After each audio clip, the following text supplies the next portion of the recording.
sense of style started when I was literally a boy, like a young boy.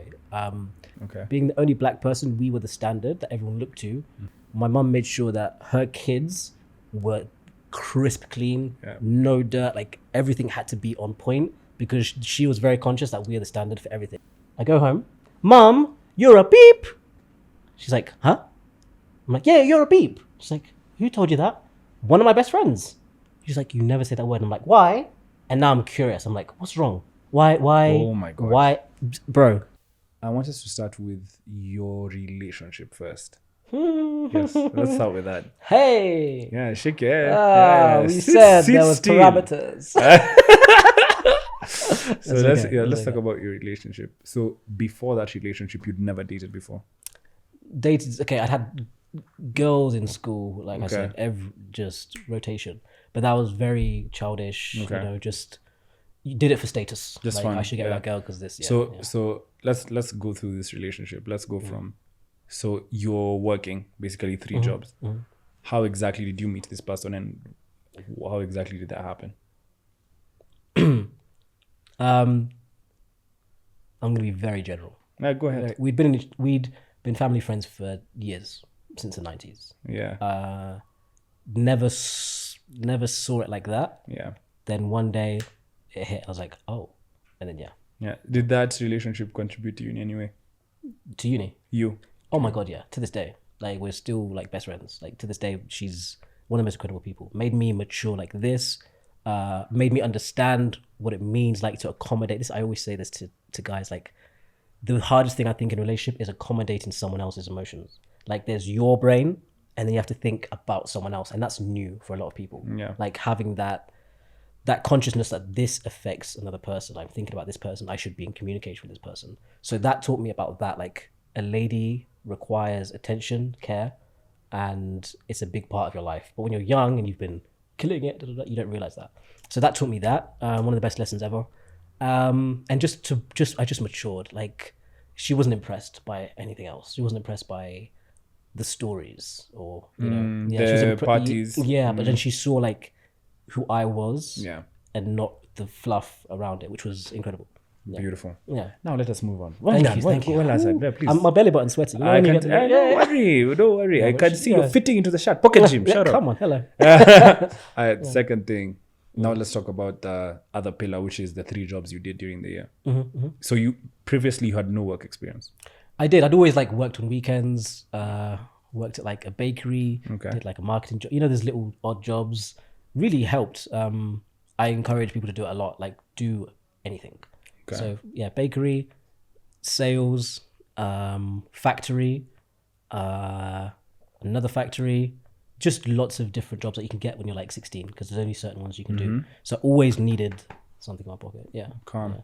So what did that experience, especially juggling 3 jobs at the same time, what differentiated them from those little odd jobs, that phase of your life? Because you're making bank. Yeah. Why did you need to make more bank? And what was your experience when you're doing all those 3 jobs, and how did that contribute to you? Because there was a moment where I was like, I'm not a boy. Like I'm not a boy anymore. It was just a very, I can't even describe it. I always say it happened when I was 25, but it actually happened slightly earlier. There was that relationship with not wanting to ask my parents for money. That relationship with being like, okay, there's a significant other, and now I'm thinking I need to be like my dad. Like I need to start building. Like that was my mind. I bought my first car. And then because of the self-development, I got into that, kind of, I find it very cringy now, that kind of Gary V thing. Like, if you're not hustling, that's where it started. And I started consuming so much self-development things that I was like, okay, money is a big factor. Work ethic is a big factor. Stability is a big factor of like a successful man. So I was building myself to be that at the very young age. Yeah, that's where it started. And I cut out everything else. So that Gary V stuff that you're saying, that hustle mentality, that's where it kicked off. That's where it kicked off from working those 3 jobs. Do you think there was a point it was toxic? Like that hustle mentality. So the only thing that happened is after a certain point, we start. Okay, so because I'd left uni, now I went to my friendship group, which was now one of my best friends still to this day. who was also making a lot of money at that point. And then because I was working for him at the same time, we would have the same schedule. And then our relationship with money started to be a bit like frivolous. Yeah, I want to say frivolous, but also like there was a weird dichotomy. Like we were very intentional, but at the same time, we're like, no, at the same time, let's enjoy ourselves. Like it's a Thursday, let's go to Paris on a Saturday. Like it was that kind of let's do things. And was this so this was self-funded, no parents' money. Yeah, never. Yeah. So, and these guys were not black. No. I don't really have black friends back. So in the these UK. are I only white, have like mixed race friends. In the UK. Yeah. So these are they're white guys. Yeah. White guys. Yeah. Okay. Yeah. It was listen. I don't regret that. It was a very fun time. Yeah. It was that kind of coming of age thing. The world is now open to you because I don't have to be in a formal education. So I'm like, I can make money. I can make a schedule. I can do things. Then I'm also working for the family, and there's it's just an observation. There's one of the misgivings of being African and black is that because of just how strict our family structure is, our family often imposes during certain our formative years, they need to go to school, be good at school, but then through school, that's when you're gonna be successful and make money. But I think for you, what you kind of saw was the independence of mind that certain people from white privileged backgrounds have, where they're like, your school is important, no doubt, but life is just as important. And I must understand that as well. For sure.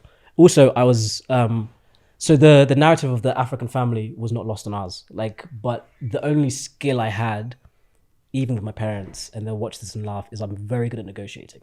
So even with them, I'd be like, listen, I've stopped my course. Don't panic. This is the plan. I could, sounds really bad, but I could kind of control, I can kind of control how much they enforced on me because I always had a rebuttal. I always looked relatively stable in what I was doing. So there was a trust that started to happen. That's why I was like, let me help with the family business. And they're seeing this. Let me help with this. So just that kind of being able to negotiate and manage the people around you really helped because that was still a thing. Education, it was huge. Turns out that social skill when you were younger really came in handy at that stage. Yeah. Okay, let's take it to the next level. Come on. Get to. So you get into uni. I'm sure you finished that. Yeah, finished public health without any incidents. Yeah. So let's ask ourselves, what did you do between uni and work and coming to Kenya? Because now it's the answer, don't you? Yeah. So those were probably the most. I said that's when I became like an adult back then, but when I mentioned the 25 thing, this is when I was like, okay, I knew nothing because then I was context. Finished uni, and I was still working while I was at uni, by the way. So I dropped 2 of the jobs, but I was still working with my friend to keep some money in my pocket. So I finished that, and I'm still doing the family business. I just stopped my retail job. So then after I finished uni, in second year, I realized I'm doing public health. There's no way I'm stopping because I dropped the last one. So I have to finish, literally for my mum and my dad. I was like, I always say to them, I gave them the degree and I was like, done. Okay, can I now crack on? So finished, but in second year, I realized I like business. Because even before, I've told the story, I used to sell sweets from my backpack. I used to do paper rounds. I always needed money. So you now sell sweets in your backpack. You conveniently skipped that part. Oh, that was when I was a kid, when I was the 9-year-old. Yeah, even with social standing. So you were 9 years of age. I'd say maybe 10, maybe 10 going 11 because it's primary school.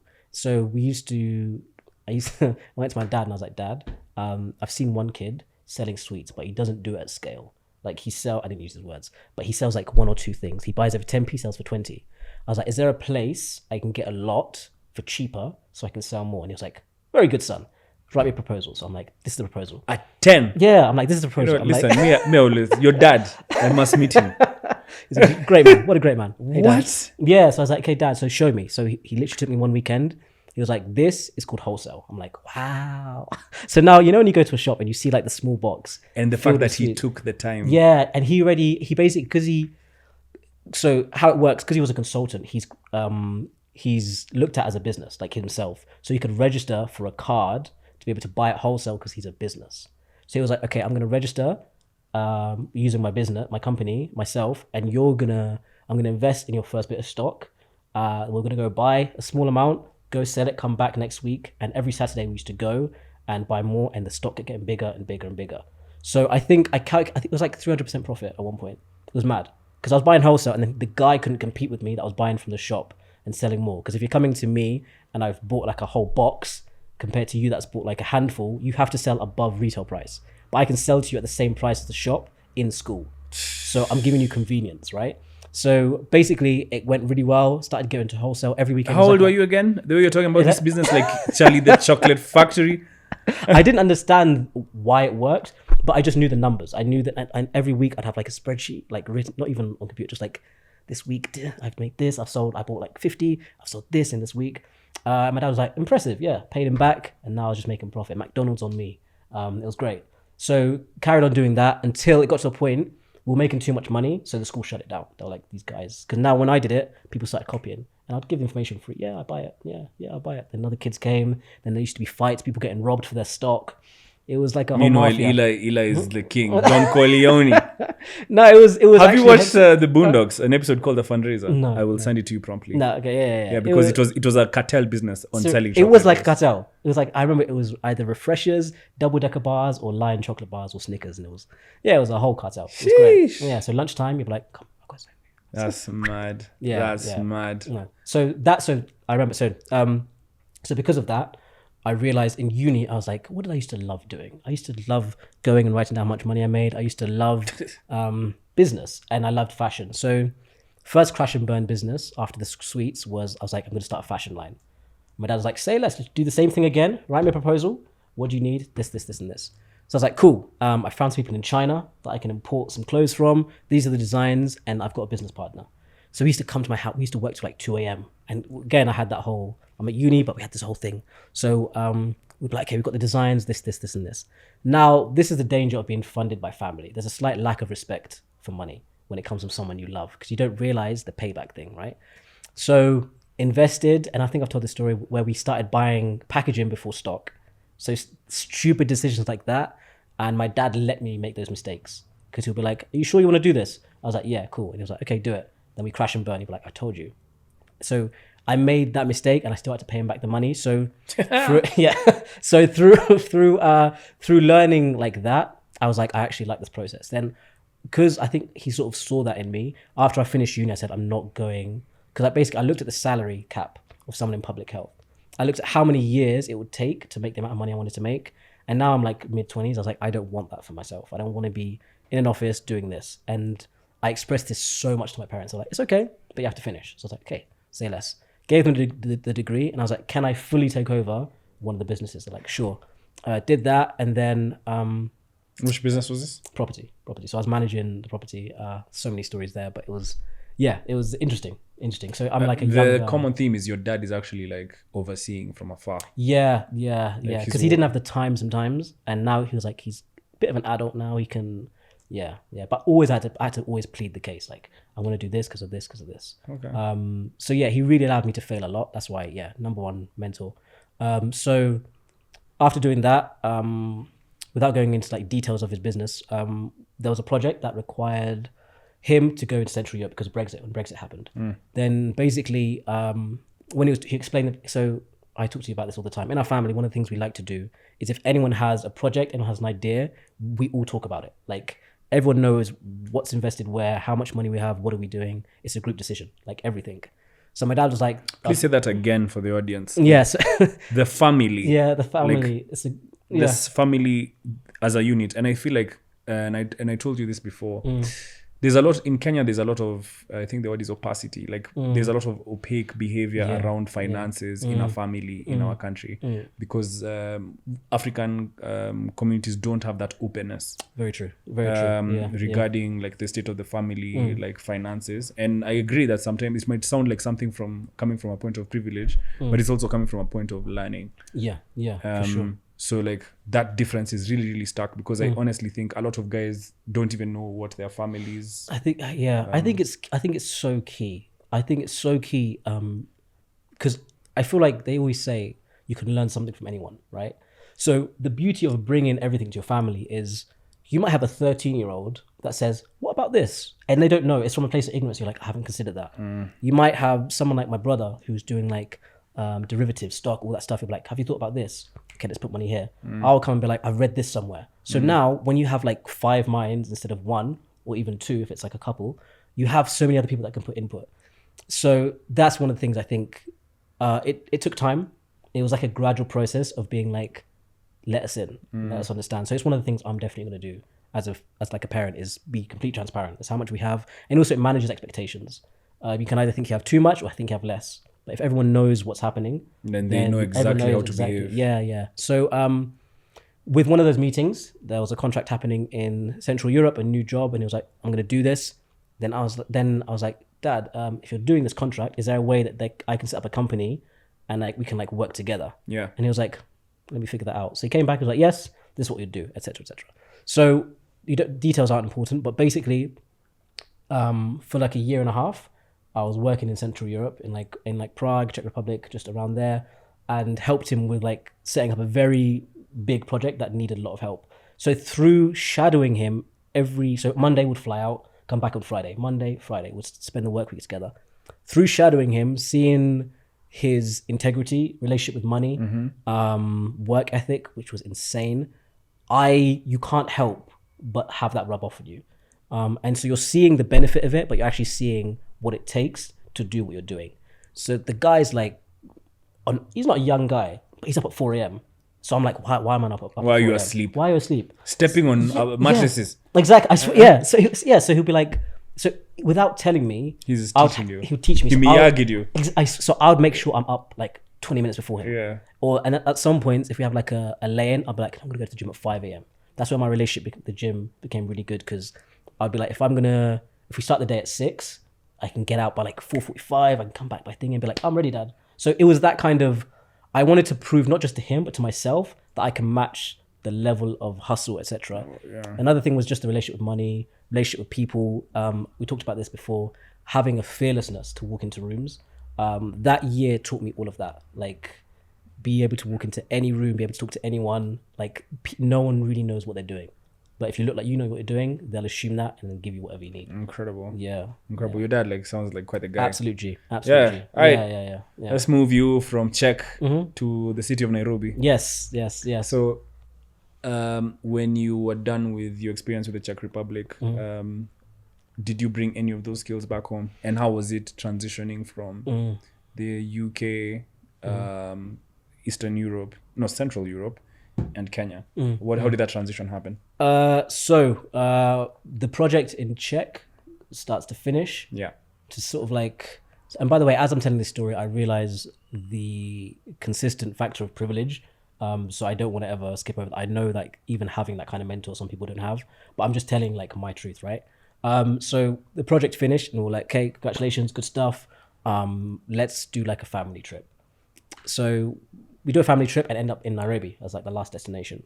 So then we do coast, we come back to Nairobi, and then I've always heard about Kenya. I used to come when I was younger, but I used to not like it because it was so different. I was like, why is it loud? Like, because I from like a village to like a city, first of all, and then the city is different, the climate's different. It's just, I found it very hectic. So I used to always love going to coast when I came, but this time I'd done all that self work. Where am I from? Remember in school. So now when I was coming, I had a very different perspective because there was the appreciation for blackness and the appreciation for like business. So the two of them collided, and I just finished a project in Czech, and I was like, okay, that worked. What can I do here? I can do projects here. Exactly. Yes. And also there was the evil Canterbury mind of taking over a city. Yeah. There's wherever I go, I need to take over. Take over. You're seeing it doesn't stop. Yeah. So, that's actually so true. There's a consistent thing, right? Yeah, it is. Yeah. So I come here, and with the help of family, they advise me what works here, set up some shops, which is the business I do that I don't talk about on socials. And then, so now I've arrived in Nairobi. The holiday finishes. So I have my ticket back. I'm like, let me extend a bit. Let me find out. Let me do some more research. Let me see if I could, put things here as a family. And it starts to go well. But now my work week is like... Okay, just a sec. Yeah. You've skipped over something crucial. So you get to the decision where you want to extend your stay, and you realize that there's a lot of value you can have here. Who's the first person you're having that conversation with? My mother, because she stayed with me. Yeah. So we both kind of... So by the way, the trip, everyone started going back. So we come, my sister goes back, my brother goes back, my little cousin goes back, my uncle goes back. And we're like, okay, Dad goes back. There's just me and my mum. And then we're like, no, I think over through, how everyone loves talking about business here. Yeah. So we talked to so many people, and then we're like, we can stay for a bit because I finished my project. Like I'm still managing the property, but it's mobile. I can just call. So I was like, let's figure out what we can do here. There's a bit of cash from my large project. So in the end, we start investing in things, and then eventually my mum goes back, and then now it's just me sort of left to run whatever we set up, right? But as that journey is happening, I don't interact. I knew nobody in the city. I like zero. I knew some family members. Bear in mind, I've seen them 3 times in my life. This is just a completely new environment, but I've already done it in Czech. So I'm like, okay. I was always using social media, and this is how Mantalk happens, etc. I was always using social media just back home with fashion, etc. With the business I tried to start, the fashion line, which never took off. So I was like, okay, I don't know why people are starting to follow me, but I think it's because I was like geotagging. So people would follow me, be like, oh, this is a curious guy. Who's this guy? People start following me, and I'm like, okay. Then I start to meet people in the influencer space and in the content space, and I was like, I've always had like a creative thing back in school, performing, fashion, etc. I was like, what if I start to lean into this thing a little bit? So I do, and then I start to be invited to events, start to meet people, the same sort of crowds that I'm still friends with to this day. And I'm like, this is a lot of fun. I have a social life, and I have business running. So when I'm talking to my friends back home, they're like, Eli, where are you? I'm like, I'm still in Nairobi. But you don't know anyone. I do now because I've been online. So Instagram is what made me stay, I'll be honest. If it was just the business, I would have done a year, like chatting and bounced. But met people like you, start ventures like the Insta Market, start this. This is now, I'm literally fast forwarding like 3 years, but I'll slow it down. One of the things that was like, wait a minute, I can start something as just me, not like family, was the Insta Market. So I think I told the story before. Basically, I wanted to sell clothes. A venue would not allow me to have a stand. So I was like, okay, I have history in events with my boy. I now had to start an event. Let me make one with influencers that I've just met very recently. Because I was still in that hustle mentality. Everyone I meet, we can do something. So I start marketing online, set up a page with my sister, and then we get blown away with the response, and everyone's like, can you do it again? And other businesses wanted to jump in. So it became from just being influencers to being now like other businesses coming. So we get like 50 businesses. I'm like, how do you even find us? Because we're just good at marketing. Then I'm like, okay, that's really cool. Like I've set this up, and now it's a monthly thing. It's going really well. So now I have that social thing that I can work on as well as the business and social life. Then I'd always wanted to start a podcast. I think I've told you this before. Before we met, like 6 months before that, I'd actually recorded a trailer to a podcast I was going to make, because it was on my vision board. I was like, I need to make a program with social issues, because all the stuff I'd read, I wanted to talk about through conversations with people. I wanted to talk. Then I filmed everything, and I went back to the UK for like a few months. I came back and I looked at the footage. I was like, I don't like it. Then I spoke to one of our old co-hosts, and then we met each other. And then Mantalk happened. I'm like, oh, perfect. I'm not having to do an Eli podcast. I have someone capable to do it with. So now the podcast happens. I'm like, this is incredible. I'm really enjoying this. And so now we're at the stage where basically I have the stuff running on socials. I have a very healthy social life. I have a very good clique of friends, from the gym boys, and also the businesses are running. So even when I would go back to the UK, my boys are like, you're still there? I'm like, yep, I'm still there. Unfortunately. Yeah, and I don't see myself ever leaving. Yeah. So that's this is a story all about how my life got turned. As you can tell, I just let the boy walk down the plank. Yeah, he's walked it fully. He's walked it fully.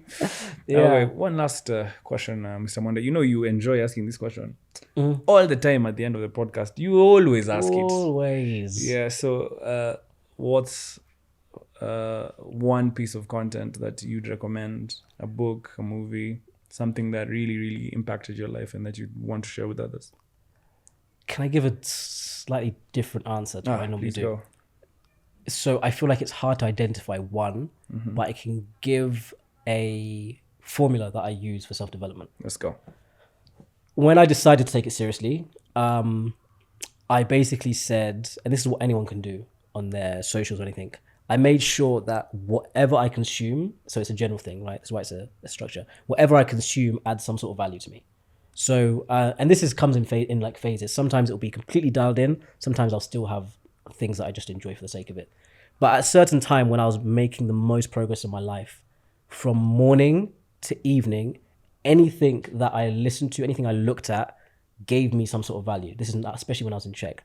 when I open my phone at 5 a.m., the first thing I do is I'll put on a podcast as I go to the gym, right? I didn't even like listen to music. It was really kind of weird. But this is if you want to like just dial in, if you're trying to just get to that next level. Yeah. So from morning, it sounds really cringy. My alarm clock was like motivational talks. Like I'm like, get up.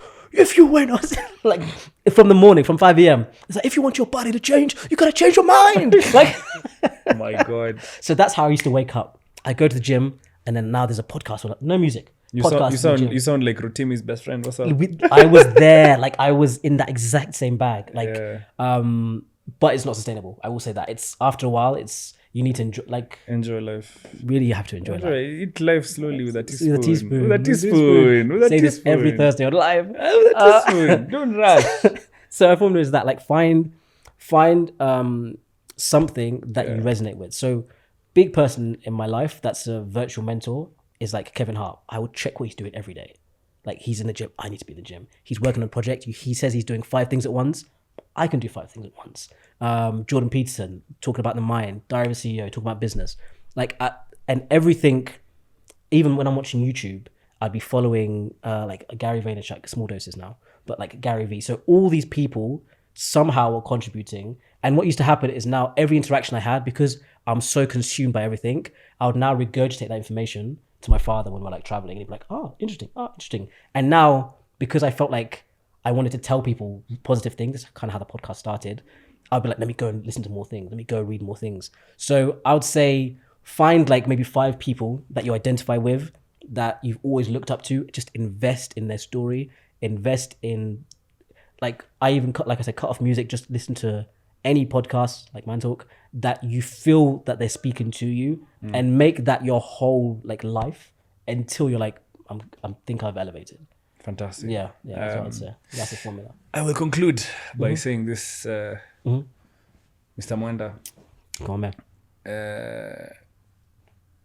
I am familiar with these stories. Yes. Yeah. But one of the most remarkable things that I have learned about you today is what the impact of a proper upbringing can have on a young man's mind. Like you have grown, you are literally a product of not just your own drive, obviously, and initiative, but you're also a product of your parents and your family's for sure, investment in who you are as a person. And you've kind of also invested in others, and that you've paid it forward, like with what you do with the Insta market.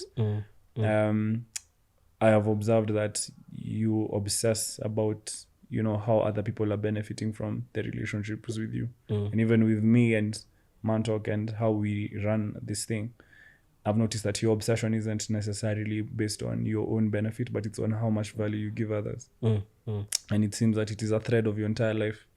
That socially you understood very quickly that it's not about what you give yourself, but it's what you give others. For sure. And in Canterbury, when you try to give yourself things, crashed and burned. You crashed and burned, and now you have continued to add value to others. And it's a huge pleasure to work with and learn from you. Thank you, buddy. That's literally very kind. It was a very conscious decision to be like giving some sort of value. As soon as I got here, I realized, I want to do something like that. And the thing you said about my parents, because I know they watch the podcast, everything, like you said, it's a percentage of my hard work. It's not. Like everything has been from them giving. I always say privilege is the opportunity to fail. Yeah. Them giving me the chance to try whatever I want. Them giving me the chance to lose money and have to pay it back. And watching how they have upheld a standard of a black family in a white environment, upstanding citizens in terms of just being a man, in terms of being just a woman. Like I've seen the perfect example of that. So I don't think it's anything to do with my own drive. I think it's just the environment, like you said. So they're literally I'm going to stop talking because you're going to cry. They're the reason. That is how you know the interview is effective. They're the reason. They're the reason.